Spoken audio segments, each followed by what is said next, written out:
मंगलाचरण करेंगे।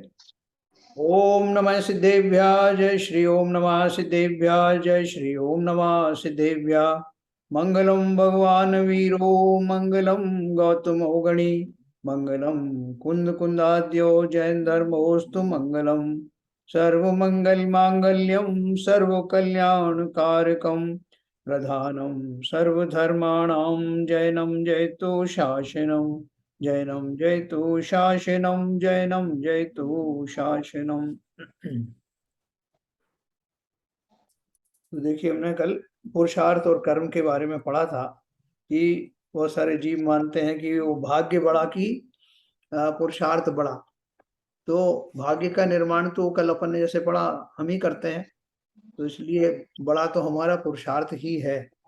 कर्मों की भी कोई विसात नहीं है कि हमारा पुरुषार्थ सम्यक दिशा में हो और खोटे कर्म का बंद हो जाए, ऐसा होता नहीं। तो इसलिए कर्मों की ओर से ज्यादा चिंतित होने की जरूरत नहीं है कि कर्म तो हमारा ही क्रिएशन है। जैसे ही हम अपना क्रिएशन बदल देंगे, कर्म भी सारे चले जाएंगे।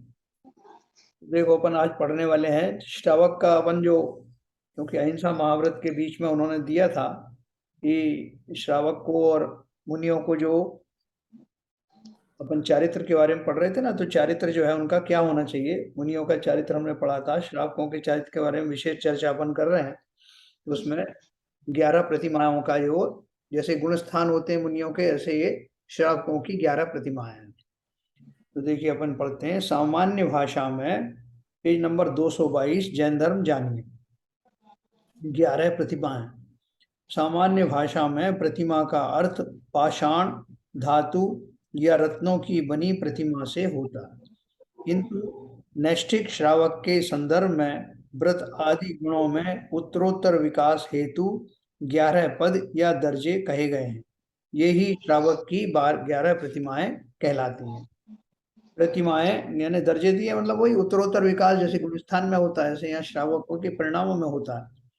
प्रतिमाएं तप साधना की क्रमशः बढ़ती हुई अवस्थाएं हैं।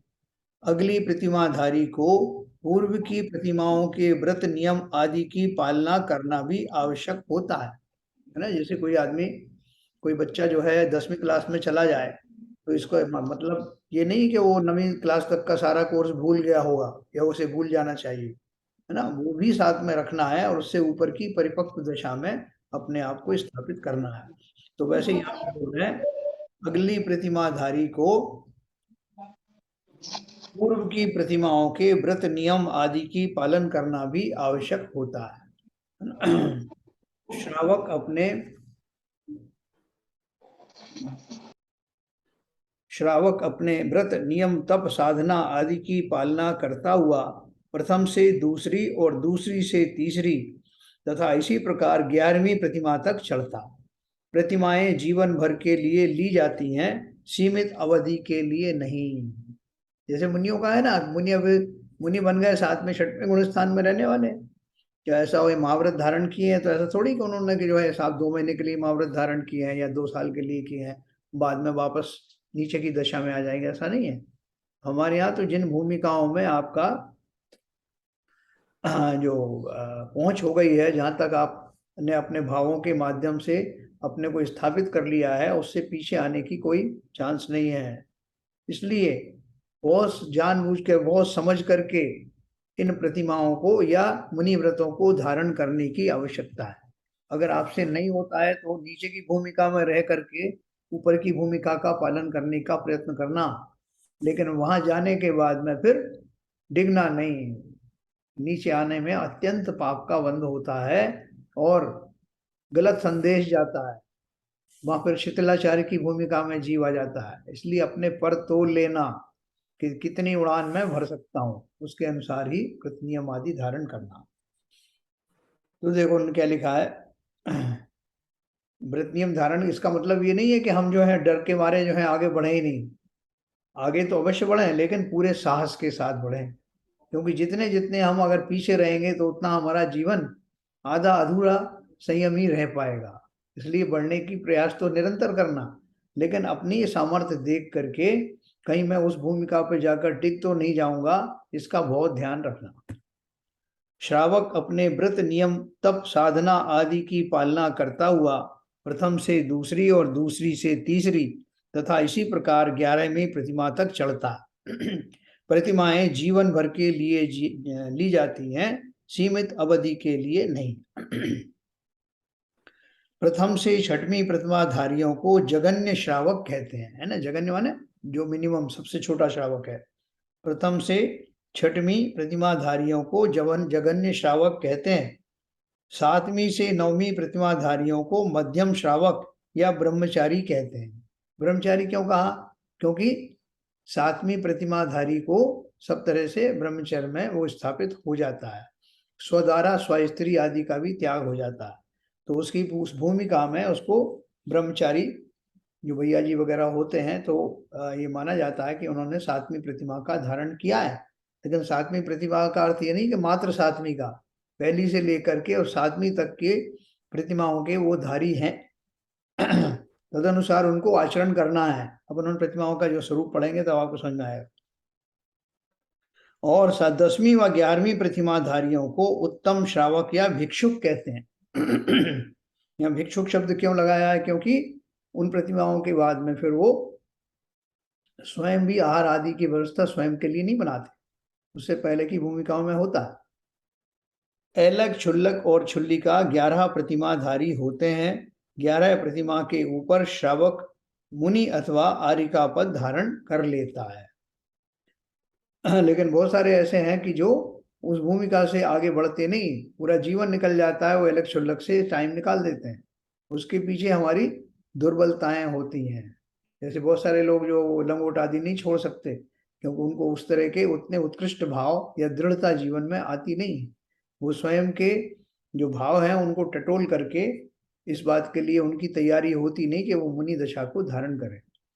लेकिन वो क्या बोल रहे हैं? जो वास्तव में भली प्रकार से जिन्होंने प्रतिमाएं धारण की हैं, प्रतिमाएं सम्यक दर्शन पूर्वक ही होती हैं, इसलिए जिन्होंने वो प्रतिमाएं भली प्रकार धारण की हैं और जिनकी चारित्रिक दशा अब उत्कृष्टता की ओर बढ़ रही है, वो जल्दी से जल्दी शीघ्रता पूर्वक मुनि दशा को धारण कर लेते हैं।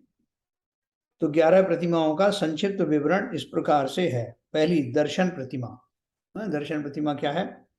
निर्मल सम्यक दर्शन के साथ अतिचार रहित अष्ट मूल गुण का धारण करना। तो सबसे पहले यह लिखा है, निर्मल सम्यक दर्शन के साथ, अतिचार रहित मतलब उसमें कोई दोष ना लगे ऐसा, अष्टमूल गुण का धारण करना तथा सप्त व्यसनों का त्याग करना श्रावक की पहली प्रतिमा है। तो पहली प्रतिमा की फाउंडेशन ही कितनी मजबूत है। जब तक आपकी फाउंडेशन मजबूत नहीं होगी, घर सुरक्षित नहीं रहेगा। इसलिए वहां पूरा जोर वहीं लगा दिया गया। क्या क्या कहा? निर्मल सम्यक दर्शन हो, अतिचार रहित अष्टमूल गुण का धारण हो, सप्त व्यसनों का त्याग हो, यह पहली प्रतिमा। वह संसार से उदासीन रहता है, किसी शुभ कर्म के फल की इच्छा नहीं करता है, रात्रि में चारों प्रकार के आहार का त्याग करता है, भोजन में चींटी बाल आदि आने पर अंतराय करता है, सदाचार का पालन करता है, न्याय नीति से व्यापार कृषि आदि कार्य करता है ना। जो भी हो, अभी तो वो संसारी है, गृहस्थी है, तो गृहस्थ में उसको धन आदि उपार्जन भी करना होता है, रसोई भी बनाना या लाना पड़ता है, और बहुत सारी और भी औद्योगिक हिंसाएं होती हैं, आरंभी के साथ साथ विरोधी हिंसा भी होती है। लेकिन इन सब के बीच में बहुत सावधानी पूर्वक वो अपनी जीवन यात्रा जारी रखता है। तो ऐसी दर्शन प्रतिमा हो गई। लोग क्या करते हैं, इस प्रतिमा को टाल देते हैं और सीधी दूसरी प्रतिमा पर आ जाते हैं। उसका कारण क्या है? सम्यक दर्शन तो हुआ नहीं, ये तो उनको भी पता है। सम्यक दर्शन होने के बाद कैसी दशा होना चाहिए वो ज्यादातर लोगों को नहीं पता। इसलिए उसको क्या करते हैं, लोगों ने उसमें एक शॉर्टकट मार दिया है कि दर्शन प्रतिमा का अर्थ है भगवान के दर्शन करना, जबकि यहाँ उसका अर्थ सम्यक दर्शन से ही है। सो एनीवे, दूसरी प्रतिमा जो व्रत प्रतिमा कहलाती है, जो 12 व्रतों, 5 अणुव्रत, 3 गुणव्रत और 4 शिक्षा व्रत का पालन करता है, वह दूसरी प्रतिमा का धारी है ना। हमेशा जब भी कोई प्रतिमा धारण करता है तो कम से कम 2 का जोड़ा होता है। पहली प्रतिमा तो होगी, उसके बाद दूसरी प्रतिमा भी अवश्य होती है, क्योंकि जो विधिवत व्रत संयम धारण करना होता है वो दूसरी प्रतिमा के अंतर्गत आता है, और वो पहली प्रतिमा पूर्वक ही होता है। तो 5 गुण व्रत, 5 अणुव्रत, 3 गुण व्रत और 4 शिक्षा व्रत, ऐसे 12 व्रतों का पालन करता है। 12 व्रतों का विवरण हमने पढ़ा है 212 पेज पर। उसके बाद सामायिक प्रतिमा। सामायिक प्रतिमा में क्या है? प्रतिदिन 3 बार प्रातः, मध्याह्न और सायंकाल नियम पूर्वक सामायिक करने की प्रतिज्ञा लेना इस प्रतिमा में आता है। वो प्रतिज्ञा पूर्वक होता है, ऐसा नहीं सब आज तो कर लिया सामायिक, अब कल टाइम नहीं मिला, परसों यहाँ चले गए, ऐसा नहीं होता। आजीवन फिर आपको वो पालन करना है। इसमें 12 भावना, 16 कारण भावना, संसार भोगों की क्षण भंगुरता तथा आत्मस्वरूप आदि का चिंतन व नमोकार मंत्र आदि का जाप किया जाता है। उसके बाद चौथा नंबर है प्रोष्दोवास प्रतिमा। और इसके प्रोष्दोवास के बारे में पढ़ा था। दिन में चारों प्रकार के आहार का त्याग करना उपवास है तथा एक बार भोजन करना प्रोषद है। प्रत्येक माह में आने वाले 4 पर्वों यानी 2 अष्टमी और 2 चतुर्दशी को प्रोषद या उपवास करना तथा एकांत में बैठकर धर्म ध्यान करने वाला इस प्रतिमा का धारी होता है। उत्कृष्ट प्रोषद प्रतिमा में पर्व के दिन उपवास और उसके पूर्व के और बाद के दिनों में एक बार भोजन किया जाता है ना। मतलब पहले जिस दिन जो उपवास करना है उसके एक दिन पहले एक आसन और इसके एक दिन बाद भी एक आसन। मध्यम में तीनों दिन एक आसन किया जाता है। बहुत सारे लोग जो उनसे उपवास नहीं होता वो तीनों दिन तक एक आसन करते हैं। तथा जघन्य में पर्व के दिन एक बार भोजन किया जाता है। जो बिल्कुल जघन्य उसमें धारण करने वाले हैं उपवास की संज्ञा में, तो जिस दिन अष्टमी हो चतुर्दशी हो उस दिन एक आसन कर लेते हैं। तो ये सबसे छोटा वाला व्रत है। लेकिन प्रोष्दोपवास में 3 दिन का 2 दिन एक आसन और 1 दिन उपवास। केवल भूखा रहने का नाम उपवास नहीं है, बल्कि 5 इंद्रियों के विषयों के प्रति उदासीन होना भी आवश्यक है। नहीं, जैसे मैंने आपको बताया कि लंघन जिसे कहते हैं ना, कि लंघन तो अपन कई तरह से करते हैं। एक डॉक्टर ने बोल दिया कि अपन को मालूम साहब बुखार आ रहा है या जुकाम सर्दी हो रहा है, तो किसी ने कह दिया आप 1 दिन का लंघन करो, आज भोजन मत करो, तो कर लिया, वो मेडिकल रीजन से किया। ठीक है, इसी तरह से अगर ये लंघन करने से ही वास्तव में जीव को संयम का पालन होता, तो कहा जाता है कि संसार में कितने सारे ऐसे भूखे लोग हैं जिनको 2 टाइम तो छोड़ो 1 टाइम का भोजन भी नसीब नहीं होता। उनके कितने कितने उपवास हो जाते हैं दरिद्रता के कारण, तो उनको थोड़ी इस उपवास का फल लगता है। या बहुत सारे पशु होते हैं जंगल में जो नग्न भी रहते हैं और अनशन आदि भी हो जाता है, तो उनको वो उस तरह का भाव ना होने के कारण धर्म नहीं उनको माना जाता। तो इस तरह से प्रोष्दोवास प्रतिमा हमने पढ़ी जो चौथे नंबर पर आती है। 5वीं है सचित्त त्याग प्रतिमा। जिस वस्तु में जीव हो उसे सचित्त कहते हैं। अतः ऐसे पदार्थ जिनमें जीव हो उन्हें नहीं खाने वाला सचित्त त्याग प्रतिमाधारी होता है। कच्चे जल, कच्चे फल, बीज आदि हरित काय वनस्पति सचित्त है। कच्चा जल कैसा?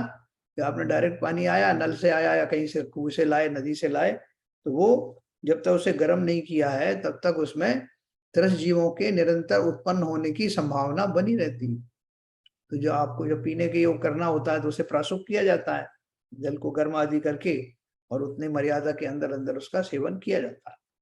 तो कच्चा जल और कच्चे फल, इसी तरह कच्चे फलों का भी है कि कच्चे फल जो है अगर उसमें अभी बढ़ने की जो है ग्रोथ होने की संभावना है और आपने उसके पहले ही उसको तोड़ लिया, तो वो कच्चे फल कहलाते हैं। बीज आदि हरित काय वनस्पति सचित्त है ना। और जैसे बीज हैं, बीज में भी उगने की शक्ति है ना, तो आपने कुछ नहीं तो बीज तो खा लिए, तो हर जैसे जैसे निकले फल में से आपने वो बीज भी सेवन कर लिए, तो वो बीज भी चूंकि उसमें ग्रोथ होने की शक्ति है, जीव उत्पन्न होने की शक्ति है, इसलिए उसका भी त्याग किया जाता है। और हरित काय वनस्पति ये सब सचित्त कहलाती है। इसलिए इस प्रतिमाधारी के द्वारा इनका त्याग किया जाता है। बाजार में बहुत छोटे छोटे फल मिलते हैं ना, जो ये सब्जी मिलती है, छोटी छोटी भिंडियां ले आए, छोटी तोरई ले आए, जो अभी बढ़ने वाली थी, लेकिन उनको लोभवश उसने जो बेचने वाला वो तोड़ के ले आया। और अपन ने भी सोचा बड़ा अच्छा साहब, कच्ची कच्ची सब्जी है, एकदम जो है छोटी छोटी है, बहुत अच्छा। लेकिन उसमें एक तो निगोदीय जीव रहते हैं जब तक उसकी पूरी ग्रोथ नहीं होती है, और दूसरा उसमें उस वृक्ष से तोड़े जाने पर उस वृक्ष से जुड़ा वो जो केंद्रीय जीव है उसको भी कष्ट होता ही है। तो इसलिए इनका त्याग करना पड़ेगा। किसको? सचित्त त्याग प्रतिमाधारी को तो अवश्य करना है। हम भी करें तो कोई हर्ज नहीं, करना ही चाहिए। सूखने मटर आती है सर, है जो मटर हरी आती है, मटर के दाने की सब्जी बनती है, हाँ, उसको रखेंगे। मटर वगैरह में क्या है कि उसका जो जब आप सुखा दोगे उसको, अगर उसमें ही लगा रहने देंगे तो वो उसमें उस तरह की वो सब्जी फिर रहती नहीं है, उसका जो वो स्वभाव बदल जाता है। नहीं, सुखाने के अलावा तो हरी हरी सब्जी बनाते हैं मटर की। हाँ, तो उसमें हरित काय का जो दोष लगता है उतना तो लगता ही है। जितनी भी सब्जी अपन तोड़ते हैं खाते हैं उन सब में वनस्पति काय का जो घात का किंचित दोष तो लगता ही लगता है। लेकिन क्या है कि कुछ जो अनअवॉइडेबल चीजें होती हैं, जैसे हम गेहूं वगैरह भी खाते हैं, कई बार वो गेहूं जो पूरी तरह सूखे भी नहीं होते हैं, वो हरा उसको तोड़ के ले आता है फिर सुखाता है। ऐसे बहुत सारे दोष तो लगते हैं। लेकिन इसलिए अपन जो परिमाण कर लेते हैं कि मैं इतनी ही हरी खाऊंगा या उतनी ही खाऊंगा, क्योंकि दोष तो लगता है, तो उसको लिमिटेड करने के लिए करना पड़ता है। जितनी हरित काय की कोई भी ऐसी वस्तु नहीं है कि हमने खा ली तो हमें दोष नहीं लगेगा। आप किसी रूप में भी खाएं, कम ज्यादा दोष तो उसका लगता है। तो इस प्रतिमाधारी के द्वारा इनका त्याग किया जाता है। सूखने पर या अग्नि पर पकाए जाने पर वनस्पति आदि पदार्थ अचित्त या प्रासुक हो जाते हैं। सचित्त वस्तु को अचित्त करने में यद्यपि जीव हिंसा तो होती है। कोई बोले साहब आपने ये अच्छा फार्मूला बता दिया, अब मैं सब लाऊंगा हरी हरी और ला के सुखा लूंगा उनको, गर्म कर लूंगा, फिर तो दोष नहीं लगेगा ना। बहुत सारे लोग जैसे अदरक से वो सौंठ बनाते हैं। इसमें लिखा है ना, सूखने पर या अग्नि पर पकाए जाने पर हाँ, खाद्य पदार्थ अचित प्रासुक हो जाते हैं। तो हरी सब्जी हाँ, लाओ और उसको सीधा उसको गर्म करके सब्जी बना लो, तो अचित सचित की अचित हो जाती है। अचित्त हो ऐसा जाती है, इसमें कोई शक नहीं है। वो अचित्त देखो कैसे हो जाती है या उसका लाभ क्या है। पहले तो उन्होंने जो नीचे की लाइन जो लिखी ना, वस्तु सचित्त वस्तु को अचित्त करने में यद्यपि जीव हिंसा तो होती है, किंतु इस प्रतिमाधारी द्वारा सचित्त वस्तु का उपयोग नहीं किया जा सकता है और वह अचित्त का ही उपयोग कर सकता है। लेकिन लेकिन उसमें जो सचित्त से अचित्त जो बनाया जाता है उसके पीछे धारणा क्या है? धारणा ये है कि उसमें अब जो है नए जीवों की उत्पत्ति नहीं होगी। जैसे मिनिमम आप हिस्सा हो। मिनिमम हिंसा होगी। अभी जैसे आपने कोई फ्रूट लेके आए, अब वो फ्रूट को आपने खाना शुरू कर दिया, सेब लेके आए साबुत के साबुत आपने खाना शुरू कर दिया, तो अभी क्या होगा कि उस प्रोसेस में, जिस प्रोसेस में आप उसको खा रहे हैं, चूंकि वो जो है अभी भी उसमें वातावरण ऐसा है कि जिसमें जीवों की उत्पत्ति हो सकती है, इसलिए आपके खाने के प्रोसेस के दौरान भी नए नए जीवों की उत्पत्ति और उनका मरण आपके मुंह में हो सकता है। इसलिए उसको अवॉइड करने के लिए कि कम से कम उस प्रोसेस में नई उत्पत्ति ना हो, उसको काट करके उसको छिन्न भिन्न किया जाता है या गर्म कर लिया जाता है ना। कम से कम उतने प्रोसेस तक नहीं होगी, जितना तो हो चुका है वहीं वहीं रह जाएगा। लेकिन अगर आपने सीधा सचित्त चीजें खाई, तो ये मुनिराज भी हार नहीं लेते ना सचित्त फलों जी का, तो उसमें वो वातावरण अभी तक निर्मित है, बना हुआ है, उसमें जीवों की उत्पत्ति निरंतर जारी है, होने की संभावना है, ऐसा वातावरण बना हुआ है। जैसे जल है ना, जल में त्रिस जीवों की उत्पत्ति निरंतर होती रहती है। जलकाय के जीव हैं तो वो तो है ही, वो तो छनते भी नहीं। आपने पानी छान लिया, अब पानी छानने के बाद 48 मिनट के अंदर अंदर उसमें फिर से जो है त्रिस जीव उत्पन्न हो जाते हैं। और उस प्रोसेस में आपने पानी भर के रखा हुआ है, अभी पिया है नहीं उसको, तो क्या करोगे जब तक पीने के लिए आए? सब मैंने तो उसको 48 मिनट के लिए रखा हुआ था, अब 50 मिनट हो गए तो मैं क्या करूं? तो इसलिए उस पूरे प्रोसेस को समझ करके कि मुझे अभी 2 घंटे इससे भोजन बनाने में लगेगा, उसको गर्म कर लिया जाता है, प्रोसेस कर लिया जाता है कि इस पूरे पीरियड की उसकी अवधि बढ़ जाती है। इसी तरह फलों के ऊपर और वनस्पति पर लागू होता है। ठीक है सर, किसी को कोई शंका हो तो बताएं। तो ऐसे सचित्त वस्तु को अचित्त करने में यद्यपि जीव हिंसा तो होती ही है, किंतु इस प्रतिमाधारी द्वारा सचित्त वस्तु का उपयोग नहीं किया जा सकता है और वह अचित्त का ही उपयोग कर सकता है। ठीक है, आज तो विनोद बहन जी भी नहीं है शायद। विनोद बहन जी है नहीं, इसमें तो नहीं दिख रही लिस्ट में। आई थी फिर शायद ड्रॉप हो गई। आई थी मगर ड्रॉप हो गई। अच्छा अच्छा अच्छा, चलिए। तो छठवां नंबर है रात्रि भुक्ति त्याग प्रतिमा। जो रात्रि में चारों प्रकार के आहार का त्याग करता है वह इस प्रतिमा का धारी होता है। भोजन करने का समय सूर्यास्त से 2 घड़ी 48 मिनट पूर्व तथा सूर्योदय से 2 घड़ी पश्चात है। समझिए ना, जब से सूर्योदय हुआ तो सूर्योदय आपको जरा सा दिखा कि हाँ साहब थोड़ा सा लालिमा दिख रही है और आप खाने बैठ गए। तो क्या है कि सूर्य अपनी उतनी पूरी प्रखरता के साथ निकलता नहीं है, तब तक जीव जो है वो रात्रि के समान ही विद्यमान बने रहते हैं। इसलिए वो जो नियम है सूर्योदय से 2 घड़ी पश्चात का, कि सूर्य में इतनी गर्मी हो जाए कि वो जीवों की उत्पत्ति उस समय ना हो, तो वो तब तक वेट करना पड़ता है। तो वो इवन ब्रश करना है या कुछ और करना है ऐसा। और सूर्यास्त से 2 घड़ी पहले वो उसको भोजन करने का समय बताया। अब कोई लोगों को ये शंका हो सकती है कि साहब हम तो सुबह सुबह मंदिर जाते हैं और 6 बजे तो हमें अभिषेक करना है और सूर्योदय होगा 7 बजे, तो अभी क्या करें? बताइए श्री विजन साहब, क्या करना चाहिए ऐसे केस में? ऐसे केस में कुछ लेना नहीं चाहिए जब तक क्या कहते हैं सूर्योदय नहीं है। अगर लेते हैं तो फिर रात दोष लगता है, रात्रि बाजा दोष लगता है, दोष तो लगेगा ही। हाँ, लेकिन अपन वो प्रतिमा का प्रक्षालन तो कर सकते हैं, रगड़ करके जो सारे जीव रात को बैठे थे उनको रगड़ा जा सकता है। नहीं नहीं, नहीं। देखिए प्रक्षालन का जहाँ तक सवाल है इस तरह करना चाहिए जैसे ऊपर से आप हवा से उन जीवों को हटा रहे हैं।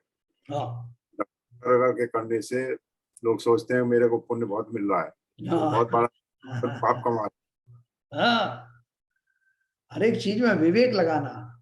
यस, विवेक लगा करके आप उसको जैसे हल्का हल्का जो है उस कोमल चीज से जो है थोड़ा थोड़ा झटकार करके जो उन जीवों की, जहां तक हो मेरे भाव तो ऐसे रहना चाहिए कि उन जीवों को मैं हटा रहा हूँ। हो सकता है प्रोसेस में कुछ मर भी जाए, भाव को क्रियान्वित करना चाहिए। हाँ, तो वो करके और उसके बाद में जहां तक हो पूरा उजेला होने के बाद ही ये सब प्रक्रियाएं करना चाहिए। जल छानने की, जल से वो अभिषेक आदि करने की। हम लोग जल्दी में रहते हैं, कोई 4 बजे अभिषेक कर देता है, 5 बजे कर देता है, अर्घ भी चढ़ा देता है। कितना हम जो है उसके माध्यम से पाप कमाते हैं। हाँ, क्रिया बिन पाप उपाई, जल छान जीवानी कीनी, सोह्योप निजार डारी जो दीनी, नहीं जल थानक पहुंचाई, क्रिया बिन पाप उपाई। ये सब जो है हम पढ़ते तो हैं लेकिन उसका पालन नहीं करते। नहीं तो श्रावक अवस्था में कितना कुछ करने के लिए है, कितना हमें भावों की शुद्धि रखने का हमें मौका मिलता है। तो देखो, पढ़ तो ये नहीं देखते क्या है इसमें, पढ़ते जाते हैं मगर ये नहीं देखते कि हम इसमें लिखा क्या है, इसका अर्थ क्या है, अर्थ क्या है, भाव क्या है, हमें क्या करना चाहिए इसमें। यस, वो एक रिचुअल की तरह जैसे मंत्र पढ़ा जाता है वो कहीं सोच रहे हैं और अपने सर चढ़ा। अभी भगवान को सुनाते हैं, सुनिए जिन अरज हमारी, हम दोष किए अति भारी, तिनकी अब निवृत्ति काजे, तुम शरण लही जिन राजे। फिर आगे भगवान को और सुनाते हैं, देखो भगवान हमने क्या क्या किया। एक बेते चौ इंद्रिवा, मन रहित सहित जो जीवा, तिनकी नई करुणा धारी, निर्दय गात विचारी। तो अपनी यश गाथा सुना रहे हो क्या उनको कि भगवान मैंने कितना बड़ा काम किया, मैं निर्दयी बना रहा, कितने जीवों को मारा, ठोको ताली भगवान, आप भी क्या याद करोगे, क्या सुना रहे? इसके बाद फिर करने वाला हूँ। 2 मिनट में इस सब की आरती उतारने वाला। मैं उनको बता रहा हूँ कि मैंने क्या क्या किया, मतलब जैसे कि मैं कोई महान कार्य करके आया हूँ उसकी रिपोर्ट दे रहा हूँ। सोचो तो सही, आलोचना पाठ पढ़ते समय जीव को कितना सेंसिटिव होना चाहिए। पश्चाताप में भर जाना चाहिए, पश्चाताप से भर जाना चाहिए, और आगे मुझसे ऐसी क्रियाएं ना हो ऐसा संकल्प जागृत होना चाहिए। लेकिन होता है क्या? जैसे अभी आपने बताया कि वो एक रिचुअल की तरह पढ़ा जाता है। तो आप क्या क्या किया साहब? आलोचना पाठ पढ़ा, मेरी भावना पढ़ी, ये सब का किया और सब चले आए साहब। तो उसमें क्या लिखा था साहब? ये तो पता नहीं, ना इतना टाइम हमारे पास होता है। तो हमने तो एक नियम लिया है कि एक आलोचना पाठ पढ़ना है, एक जो मेरी भावना पढ़ना है, और टाइम हुआ तो 12 भावना पढ़ लेते हैं। तो किसी को अर्थ बताया, किसी से पूछा, बोले साहब आप क्या बात करते हैं, इतना टाइम कहाँ होता है, हम चले जाते हैं, ये क्या कम बात है ना? तो किसके मैं ऊपर नहीं समझ में आया, क्या बताएंगे? है? मैं नहीं समझ में आया, किसी को क्या बताएंगे? क्या बताएंगे? देखो, ये माना जाता है कि मैं अगर किसी से एक बार सॉरी बोलता हूं तो मेरे अंदर में उस तरह की गलती दोहराने का भाव नहीं आना चाहिए। सॉरी कोई ऐसी गाजर मूली थोड़ी है कि कभी भी सॉरी बोल दिया। इतने बड़े 3 लोग के नाथ के सामने खड़े होके अपने अपराधों की स्वीकृति दे रहे हो, स्वीकार कर रहे हो, तो वो किस लिए कर रहे हो? रिपोर्ट देने के लिए? वो तो उनको ही मालूम है, उनको क्या रिपोर्ट दे रहे हो? उन भावों के द्वारा स्वयं को पुनः उन क्रियाओं को, उन पापों को ना करने के लिए संकल्पित करता हूं। वो हमने किया क्या? रिपोर्ट दे के आ गए। तो वो तो और कहेंगे कि तुम्हें मालूम था कि तुम क्या कर रहे हो, उसके बाद भी किया, तो तुमसे बड़ा दोषी कौन है? तो अभी देखो प्रतिमाधारी हो गए, लेकिन प्रतिमाधारियों से आप पूछना उनके स्वरूप प्रतिमाओं के, बताओ तीसरी प्रतिमा का स्वरूप क्या है? नहीं बता पाएंगे। पहली प्रतिमा का स्वरूप तो अपन कह सकते हैं कि आपको सम्यक दर्शन हुआ क्या? बोले हाँ हो गया। और वो आपको कहेंगे सम्यक दर्शन की जरूरत कहाँ है, दर्शन प्रतिमा है ना। तो रोज हमने नियम लिया है जिनेंद्र देव की प्रतिमा के दर्शन करना, इसी को दर्शन प्रतिमा बना दिया है ना। आप इसमें ज्यादा बहस करोगे तो लोग कहेंगे कि नहीं साहब ये संयमी और त्यागी वृत्तियों की अवहेलना करते हैं, इनको द्वेष है उनसे, खुद तो कोई करते नहीं है, उनको जो करते हैं उन पे दोष लगाते हैं। गड़िया है तो, हैं? और गड़िया है तो। हाँ, समझ गया। ठीक है ना? देखो, बस करने के लिए मनाही नहीं है, जरूर करना चाहिए लेकिन उनके उसका सही प्रकार से स्वरूप समझ करके भाव सहित उनको करो। भले ही तुम दो प्रतिमा धारण करो, जरूरी थोड़ी कोई होड़ मची कि मैं 4 प्रतिमा या 8 प्रतिमा धारण करूंगा। एक एक प्रतिमा का स्वरूप समझ के, पहली और दूसरी प्रतिमा का ही जिसने पालन कर लिया, या मैं कहूंगा दूसरी प्रतिमा का ही पालन कर लिया, क्यों पहली पूर्वक ही होगा दूसरी का, तो ही उसने जो 90% गोल है वो अचीव कर लिया। क्योंकि वो व्रत प्रतिमा में ये सब आ गया, 12 व्रत आ गए, 5 अणुव्रत, 3 गुणव्रत, शिक्षा व्रत, ये सब आ गया। और चूंकि पहली प्रतिमा पूर्वक है इसलिए उसमें सम्यक दर्शन और अष्टमूल गुण, सप्तव्यसन का त्याग, ये सब आ गया। तो मेजॉरिटी तो आपकी वही 2 प्रतिमा में ही पूरी हो जाती है। इसीलिए दूसरी प्रतिमा ऑनवर्ड्स पंचम गुण स्थान का धारी मान लिया जाता है। कितनी बड़ी बात है। तो पंचम गुण स्थान का धारण करने वाला भाव सहित पंचम गुण स्थानधारी होता है, वो खाली क्रियाओं से नहीं हो जाता कि साहब मैंने तो कह दिया उनसे कि मेरी दूसरी प्रतिमा है, बस हो गया पंचम गुण स्थान। ऐसे किसी के कहने सुनने से नहीं होता। तो चलिए, ये हमने पढ़ा। छठवीं, रात्रि भुक्ति त्याग प्रतिमा, जो रात्रि में चारों प्रकार के आहार का त्याग करता है वह इस प्रतिमा का धारी होता है। भोजन करने का समय सूर्यास्त से 2 घड़ी यानी 48 मिनट पूर्व तथा सूर्योदय से 2 घड़ी पश्चात है। दूसरे व्यक्ति को रात्रि में भोजन कराने का त्याग भी इस प्रतिमाधारी के होता है। कि प्रतिमा धारण करके बैठे, अब बेटा आया जॉब से, तो अपनी पत्नी को बोला, अरे बेटा आ गया है, बनाओ उसको खाना वाना खिलाओ। तो क्या हुआ? वो सब मैंने थोड़ी खाया, बेटे को खिलाया। बाप बेटा तो बेटा ही है ना साहब। अरे तुमने खाया या खिलाया, भाव तो तुम्हारे उन जीवों की विराधना के आ ही गए। रात्रि के भोजन की लोलुपता गई कहाँ? स्वयं नहीं खाता मगर दूसरों को खिला देता है। तो प्रतिमाधारी तो छोड़ो, जो नान प्रतिमाधारी भी हैं जिन्होंने रात्रि भोजन त्याग का नियम लिया है, वो भी अगर दूसरे को भोजन करने के लिए कहें तो दोष अवश्य लगता है। निरतिचार पालन नहीं हुआ तो बोले साहब फिर क्या करें? अब बेटे को अगर नहीं पूछेंगे तो जो है वो बुढ़ापे में हमारी लाठी कैसे बनेगा? लाठी तो वैसे ही पड़ने वाली है हमको। इन भावों को धारण करने वाला, आप मौन भी तो रह सकते हो ना, जिसे जो करना वो करे। अभी अतिथि आ जाते हैं रात में, तो उनको साफ खिलाना पड़ता है, अभी क्या करें। तो लेकिन ये जो प्रतिमाधारी जो जीव है वो संकल्पित होता है, वो किसी तरह से डोलता नहीं। मैंने आपको एक किस्सा सुनाया था कि हम 77 की बात है, 77 70, हाँ 79 में हम कुन्नूर गए थे, जो अपने साउथ में ऊटी के पास। तो एक हमारे दूर के रिश्तेदार थे, उनके यहाँ ठहरे थे।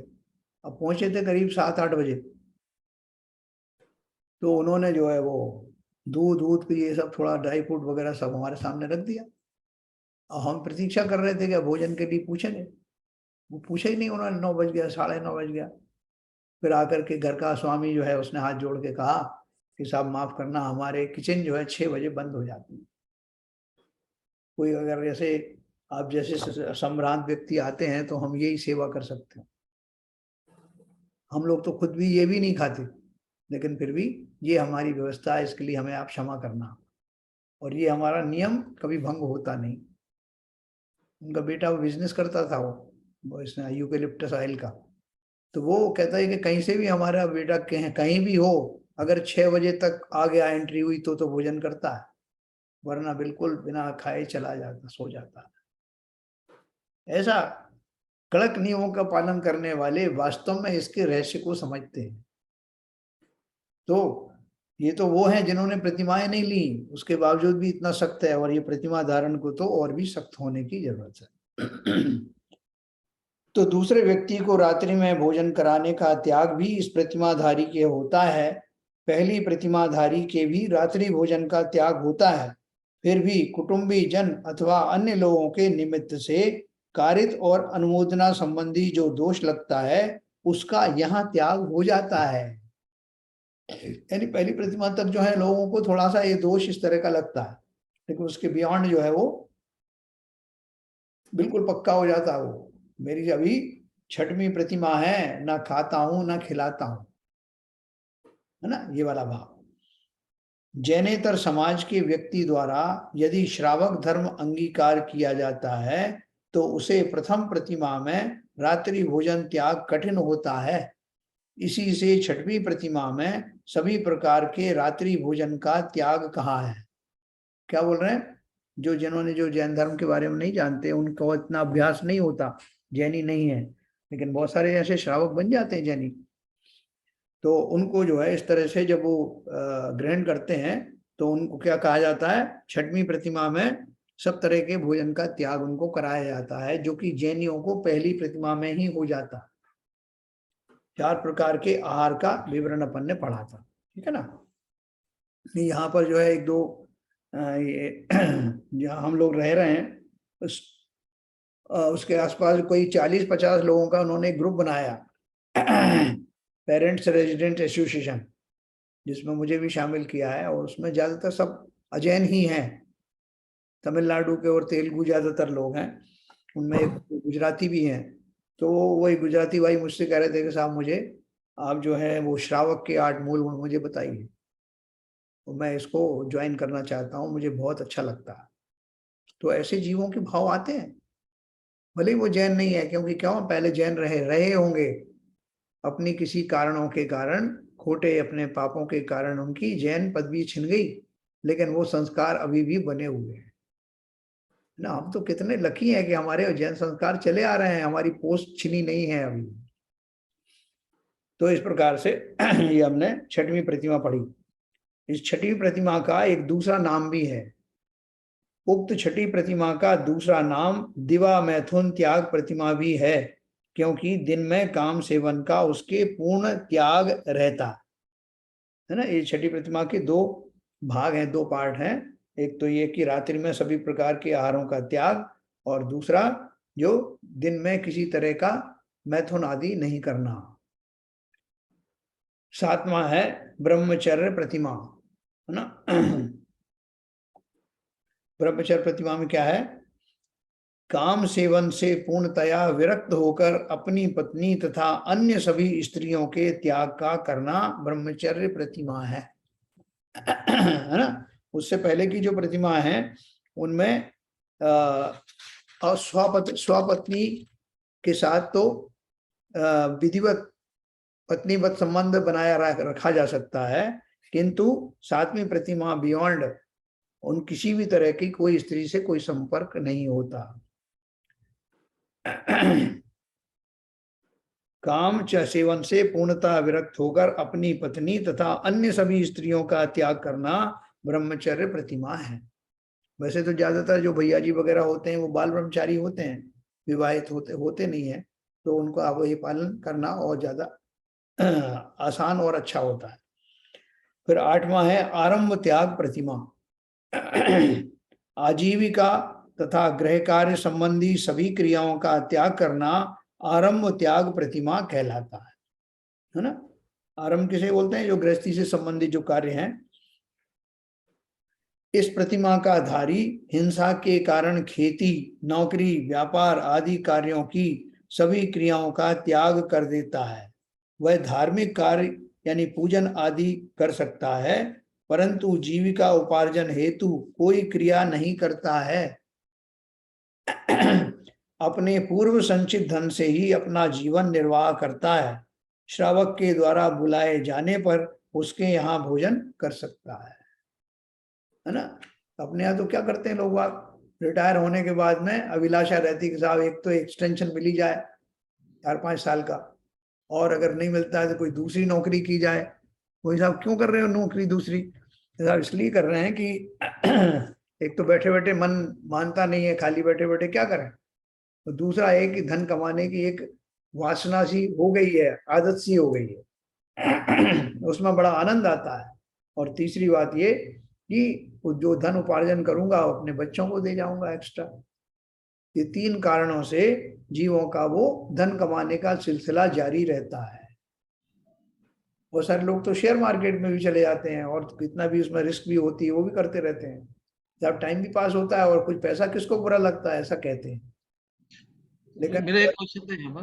हाँ बोलिए। तो जो जो जितने भी प्रोफेशनल भैया भैया जी हैं, हाँ प्रोफेशनल हैं, तो वो इसीलिए फिर वो वहीं तक ही लिमिट रहते हैं, क्योंकि वो जो भी काम कराते हैं, करते हैं, पैसे लेते हैं, तो फिर उससे आगे बढ़ते नहीं है। वो भैया जी बने रहते हैं, वो ब्रह्मचारी बने रहते हैं, हाँ क्योंकि जब तक पैसा लेना अलाउ है, मतलब हाँ वो बिल्कुल सही कह कोई रहे हैं। भी धार्मिक अनुष्ठान कराना है, ये कराना है, तो उससे हाँ उनका परिवार वगैरह को सपोर्ट करते रहते हैं, तो वो व्यवस्था चलती रहती है।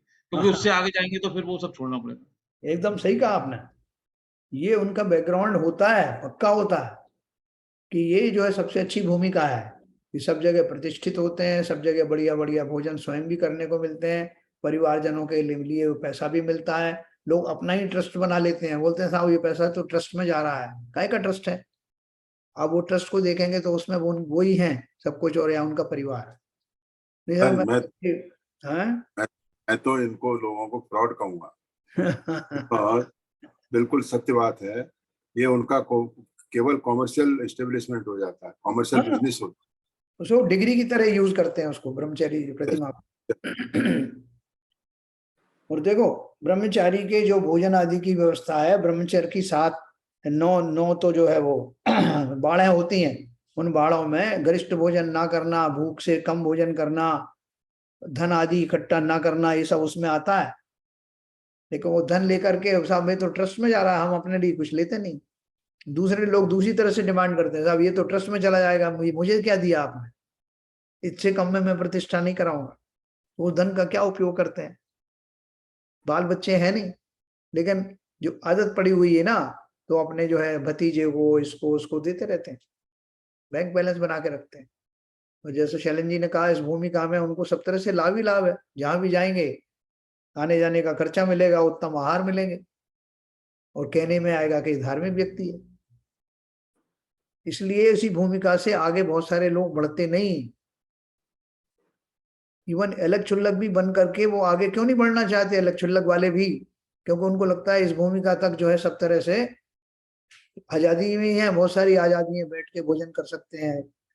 और दूसरा ये कि बहुत सारी और छूटें होती हैं, जैसे आपका केश लॉन्च करना हो तो हाथ से भी कर सकते हैं, शेविंग भी कर सकते हैं मशीन से, तो वो सारी छूट भी मिल जाएगी। और साधु का, महाराज का तो कुछ किंचित दर्जा भी मिल जाता है। भोजन आहार आदि के लिए आपको कहीं निकलना नहीं है। इस तरह के परिग्रह, आरंभ परिग्रह का त्याग भी बना रहता है। इसलिए ये सबसे बढ़िया भूमिका है। संत निवास में एक आए थे, वो मुझसे यही कह रहे थे, सबसे अच्छा ये है, ये धारण कर लो। देखो, इस भाव के साथ में अगर हम जो है ये धारण कर रहे हैं 8वीं 10वीं प्रतिमा, लोगों ने अच्छी तरह से उस पर रिसर्च की है कि इसमें क्या क्या लाभ है।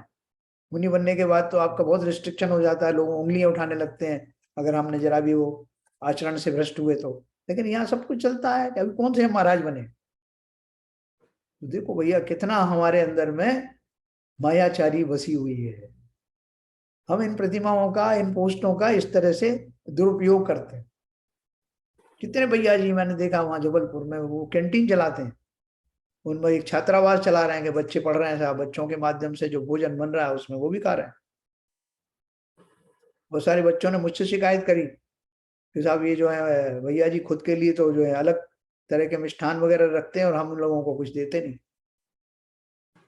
अब आप सोचो कि क्या क्या दुर्दशाएं हम कर रहे हैं, नियम संयम का पालन हो रहा है क्या? तो एनीवे, आप ज्यादा कहेंगे तो लोग कहेंगे कि ये त्यागियों से द्वेष करते हैं, संयमी इच्छा से।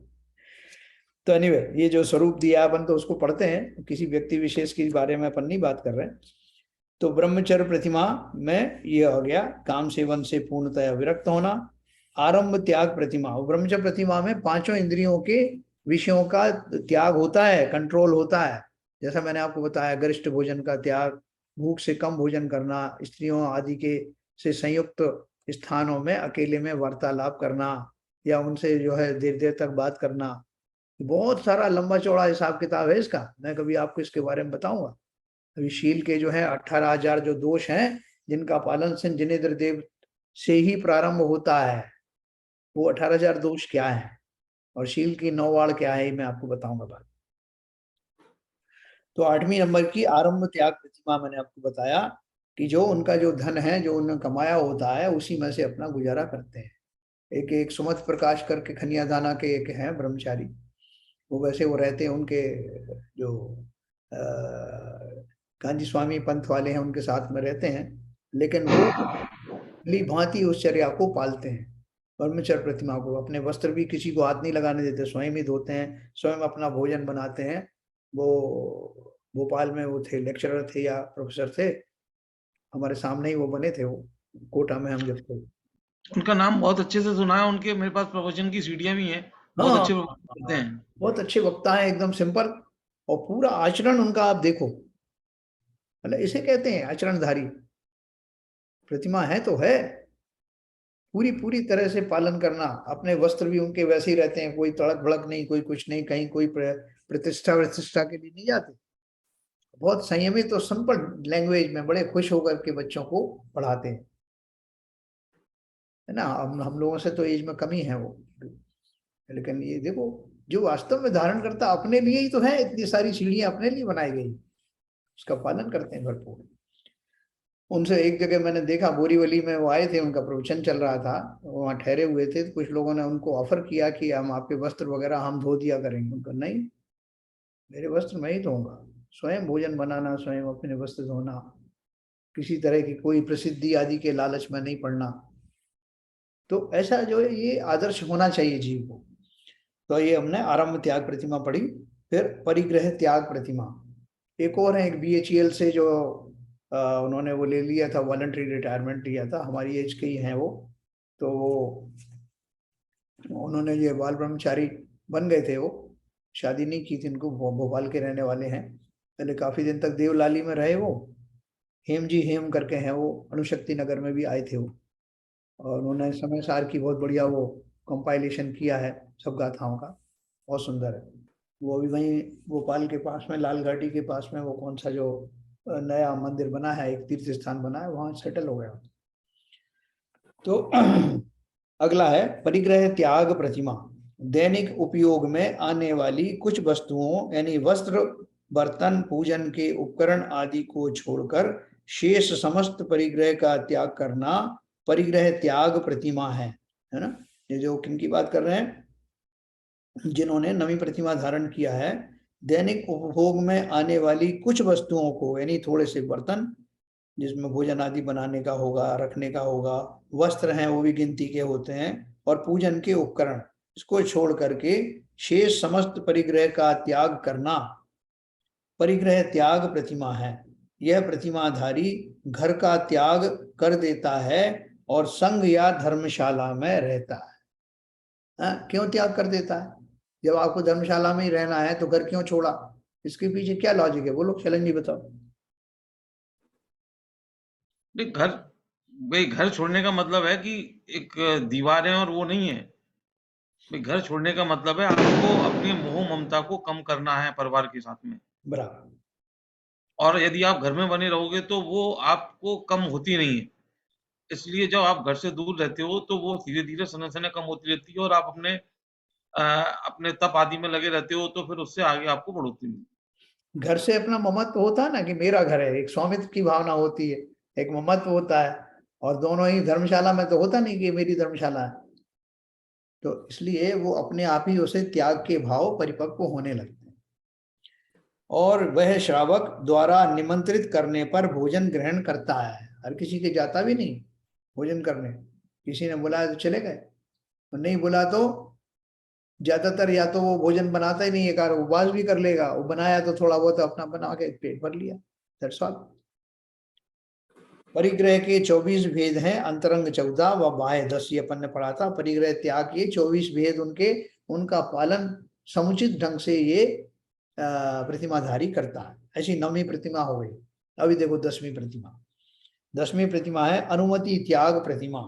इस प्रतिमा का धारी अपने परिजन या अन्य व्यक्तियों को खेती, व्यापार, विवाह आदि संसारी कार्यों के संबंध में अनुमति या सलाह नहीं देता है और अनुमोदन भी नहीं करता है। इसका अर्थ क्या हुआ कि इस प्रतिमा तक आते आते उन जीवों के भाव इतने उत्कृष्ट हो जाते हैं कि वो संसारी क्रियाओं से लगभग विरक्त जैसे हो जाते हैं। उन्हें कोई मतलब नहीं, आपको जो करना करिए, आपको उसमें कोई सलाह नहीं देने वाला, क्योंकि उन सलाह देने में आप उससे जुड़ जाते हैं ना, उसमें किंचित आपको राग होता है, कोई सलाह नहीं माने तो द्वेष भी होता है।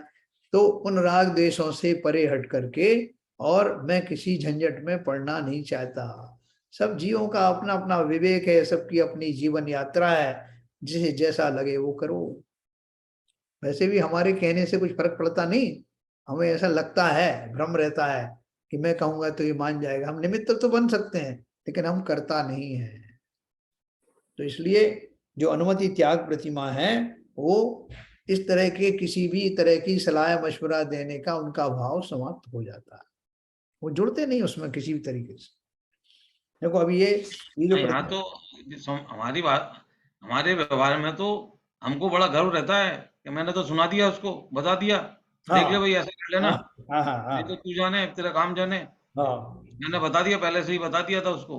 तो हमको बड़ी गर्वोक्ति रहती है कि भाई हमने सब पहले से सलाह दे दी थी, नहीं हाँ, मानी उसने, उसका फल ये है।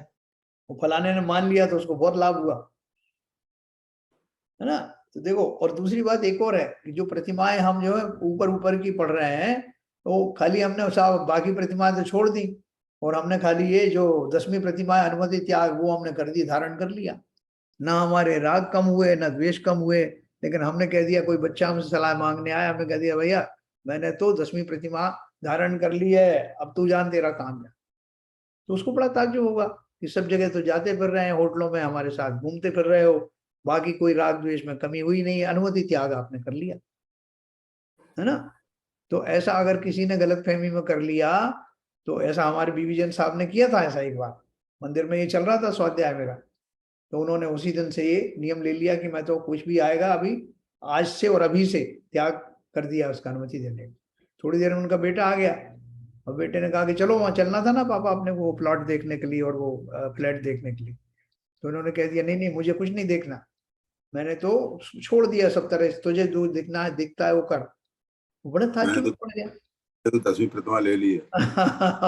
उसको बड़ा ताज्जुब हुआ कि 1 घंटे पहले तक तो ये बाबा को कोई कोई किसी तरह का कोई नियम संयम था ही नहीं, अचानक से क्या हो गया। तो वो मुझे बता रहे थे, उन्होंने भाई साहब मैंने ऐसा कर लिया। तब तक उनका बेटा आ गया, बोला कि किसने आपको बताया, सबसे पहले तो मैं उसकी खबर लेता हूँ। वो किसने आपको प्रतिमा धारी कराया? मैंने उनको समझाया कि ये आप क्या कर रहे हो, आपके पास ऊपर तो मुसीबत आई गई, मेरे ऊपर भी आ गई। तो कहने ये लाइट साइड में है, कहने का अर्थ ये है कि जब तक नीचे की प्रतिमाओं का पालन ना हो तब तक ऊपर की प्रतिमा आपकी वो हास्य का कारण ही बनेगी। वहां तक पहुंचे नहीं आप, सारे राग द्वेष आपके वैसे ही यथावत चल रहे हैं और उसमें से एक पैच आपने धारण कर लिया। करना भी है किसी को, चलो अनुमति का त्याग करना भी है, तो ऐसा करना कि लोगों को पता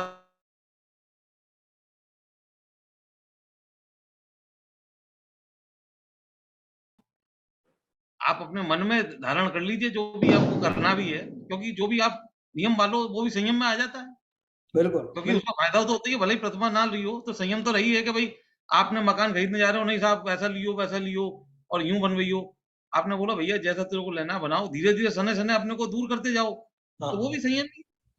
बिल्कुल सही है। अगर आपको उस समय ऐसे भाव आ रहे हैं कि किसी एक खास प्रतिमा के योग्य जो आ रहे हैं तो वो कर सकते हैं, लेकिन उससे संबंधित और दूसरे भाव में आप उससे बढ़ चढ़ के भाव वो ले रहे हैं तो आपका वो कोई मानेगा नहीं, है ना। इसलिए अपने को वो तो आपके व्यवहारिक आपका जो व्यवहार है और आपके जो आप जो बात करते हो दोनों में यदि डुप्लीकेशन है तो हाँ फिर वो बड़ी awkward पोजीशन हो जाती है उसमें। क्यों अपने यहाँ बताया जाता है कि सबसे पहले बड़ा पाप पहले छोड़ा जाता है, उसके बाद दूसरा पाप आता है। अब जैसे किसी व्यक्ति ने कहा साहब कि मैं एक जगह गया, वहां पे जो शाकाहारी जो होटल थी वो तो खुलती थी रात में सनसेट के बाद में, और मांसाहारी सारे दिन खुली रहती थी। तो साहब मैंने तो रात्रि भोजन का त्याग कर रखा था, अभी क्या करता, मैं वही मांसाहार की दुकानों में चला गया क्योंकि रात्रि भोजन से मुझे बचना था, वो कर लिया मैंने, तो सही किया गया उसने। तुम पंचेंद्रिय जीवों के शरीर का मांस खा रहे हो, और रात्रि भोजन में तो किंचित तरसजीव तो होते हैं लेकिन पंचेंद्रिय तो नहीं होते, उसमें फर्क। दूसरा, उन जीवों को खाने में उनको 10 प्राणों का घात होता है, उन जीवों को कितना कष्ट होता है, उनको कैसे मारा जाता है, और हमारे भाव में कितनी क्रूरता आती है उसमें और इसमें कुछ फर्क नहीं। तो इसलिए कहा कि पहले बड़ा पाप छुड़ाया जाता है, बाद में उसके नीचे के पाप जो है छोड़े जाते हैं। तो ये कहने का अर्थ इसका ये था। तो इस तरह से अनुमति त्याग, जैसे शरण जी ने कहा वो भी सही है कि इनमें से कुछ कुछ चीजें जो है हम कैटेगरिकली हमारे अगर भाव आते हैं तो हम छोड़ सकते हैं, लेकिन हमारी चर्याएं ऐसी होना चाहिए जिससे किसी को ये ना लगे कि ये सिर्फ मायाचारी कर रहा है ये ना। ऐसे भाव हमारे धीरे धीरे करके शनै शनै ऐसे शुद्ध होते चले जाना चाहिए। अगला वाला है 11वीं प्रतिमा, पढ़ के अपन विराम लेंगे। उद्दिष्ट आहार त्याग प्रतिमा। उद्दिष्ट का अर्थ होता है जिसका विचार किया गया हो या जो नियत किया हुआ है ना। दाता और पात्र की दृष्टि से उद्दिष्ट आहार 2 प्रकार का होता है। दाता यदि दोषयुक्त आहार साधु को देता है तो वह दाता संबंधी उद्दिष्ट आहार है। यदि पात्र अर्थात साधु या व्रती अपने लिए आहार बनवाए अथवा आहार के उत्पादन संबंधी कोई विकल्प करे तो वह पात्र संबंधी उद्दिष्ट आहार है। जो अपने घर को छोड़कर मुनि संघ में दीक्षा ग्रहण करके साधना करता है वो उद्दिष्ट आहार का त्याग करता है। निमंत्रण से आहार स्वीकार नहीं करता, आहार हेतु याचना नहीं करता, दिन में एक बार आहार ग्रहण करता है, खंड वस्त्र धारण करता है, वह इस 11वीं प्रतिमा का धारी होता है। इस प्रतिमा को के धारण करने वाले उत्कृष्ट श्रावक होते हैं जिनके 2 भेद होते हैं, एक एलक और एक क्षुल्लक। एलक में केवल मात्र लंगोटी रखने वाले और क्षुल्लक में एक कोपीन और एक छोटी चद्दर रखने वाले। ठीक है सर, तो इसके बारे में अगर कभी किसी को थोड़ा सा और विवरण चाहिए तो अपन कल करेंगे। तो ये पेजिंग का अपन पे दिया है कि ये उद्दिष्ट आहार क्या होता है, अपन इसके बारे में पहले भी विस्तार से चर्चा की थी, तो ये सब अपन पढ़ेंगे। अभी और किसी का कोई प्रश्न हो इस संबंध में, क्योंकि मैं सोच रहा हूँ कि कल से अपन वापस ज्ञानार्णव चालू करने वाले हैं। तो आप सबकी क्या राय है? 2 दिन रुक जाइए सर, आ जाने दीजिए सब लोगों को। ठीक है, तब तक इसी में विवेचना करेंगे, थोड़ी आगे पीछे करके। Okay okay. क्या चलें जी, ठीक है ऐसा? मेरा तो सुझाव है, बाकी आप पूछ वो लीजिए। तो बढ़िया ही है, क्योंकि जो भी बात कर रही है तो मतलब अभी जो प्रवचन जो करते हैं तो उससे कुछ ना कुछ तो रिवीजन हो ही रहा है, हाँ बात वापस मतलब कंठस्थ हो रही है धीरे धीरे। तो क्या सरिता जी कुछ लाभ हो रहा है अपन को ये प्रतिमा धारियों के बारे में पढ़ के? फायदा तो ये है कि पता तो पड़ता है कि आगे अगर हम कभी आगे बढ़ना है तो ज्ञान तो होना चाहिए। हाँ बराबर। मगर अपन आगे बढ़े क्या, या खाली पढ़ के छोड़ दें फिर कभी देखेंगे? नहीं नहीं, सबकॉन्शियस माइंड में तो जाएगा, अभी आगे तो बढ़ना ही है। आज नहीं तो कल, कल नहीं तो अगले जन्म में बढ़ेंगे, बढ़ेंगे तो जरूर। जो 11वीं जो प्रतिमा आपने बोली, उस प्रतिमा में भी बहुत संकोच रहता है एक्चुअली में, क्योंकि उस प्रतिमा में बहुत से लोगों को ये संकोच रहता है कि यार कोई ये नहीं समझ ले कि हमको मतलब हम केवल भोजन की भांति या उसकी वजह से या इसकी वजह से हमको इस प्रतिमा में गए हैं, क्योंकि 10वीं प्रतिमा तक तो आप रख सकते हो, बनाने वाला खाने वाला कर सकते हो। 11वीं प्रतिमा बोले तो फिर कोई तो उसमें, और फिर आपको ये भी संग भी देखना है कि ऐसा नहीं हो कि भाई आपके घर वालों को आपके साथ में चलना पड़ रहा है बनाने के लिए। तो इसमें बहुत सोच समझ के विचार करके ही 11वीं प्रतिमा लेनी, क्योंकि ये प्रतिमा एक एक तरीके से केवल एक एक जैसा कह सकते हो कि एक प्लेटफॉर्म है थोड़े दिनों के लिए, उसके बाद में आपको नेक्स्ट आपको मुनि में जाना ही पड़ेगा। बिल्कुल। इसमें जब ज्ञान सागर महाराज जी का चतुर्मास था भोलेश्वर में, जी तो उस समय एक सज्जन थे जो BHU में अपना जैन धर्म का पोस्ट ग्रेजुएशन कर रहे थे। हाँ तो उन्होंने आके शुल्लक की दीक्षा ली महाराज जी से, बहुत पीछे पड़े थे। तो यही मुंबई में उन्होंने दीक्षा ली थी, हम लोग सामने सबके सारी प्रक्रियाएं हुई थी उनकी दीक्षा लेने से पहले। के साथ वो रहने लगे, और अगला चतुर्मास उनका सूरत में हुआ ज्ञान सागर महाराज का। तो यहाँ से बिहार करके गए तो उनसे वो नहीं सधा, और फिर बाद में जाके सूरत के बाद उनकी तबीयत खराब हो गई, और बाद में फिर दोबारा से वो ब्रह्मचारी हो गए शुल्लक से, वो नहीं सध पाया उनसे, तो डी जोश में फिर BHU गए, अपना पोस्ट ग्रेजुएशन कंप्लीट किया। वो आगे क्या किया पता नहीं, अब पता नहीं उसके बाद क्या हुआ आगे कुछ मालूम नहीं। ऐसी भी स्थितियां कभी कभी प्रकट हो जाती आ हैं। जाती हैं, बिल्कुल सही है, आ जाती हैं। बहुत सारे शरीर में रोग आदि आ जाते हैं। नहीं, रोग के साथ में क्या है, हेजिटेशन एक बहुत बड़ी चीज है, नहीं, क्योंकि उनको यदि आप शारीरिक रूप से चले जी, वो इतना बिहार नहीं कर पाते थे, उनकी तबीयत खराब हो जाती। हाँ, नहीं वो शरीर शरीर इसमें बहुत सारी चीजें हैं। हाँ यस, शरीर से ज्यादा जो मन है ना आपका, सर आप एक चीज मैं बताता हूँ कि आप मतलब एक तरीके से आप जो अभी परिवार से निकलकर भिक्षुक वाली पोजीशन में जाने वाले हो, एक तरीके से देखा जाए तो उसमें बहुत लोगों को हेजिटेशन रहता है, और उस हेजिटेशन को एकदम कंठस्थ है, उसमें मालूम है यही रास्ता है, उसमें जाना है और ये मेरा नेक्स्ट प्लेटफॉर्म है, उसके बाद में मेरे को बनना है, तो ही वो आगे बढ़ना चाहिए।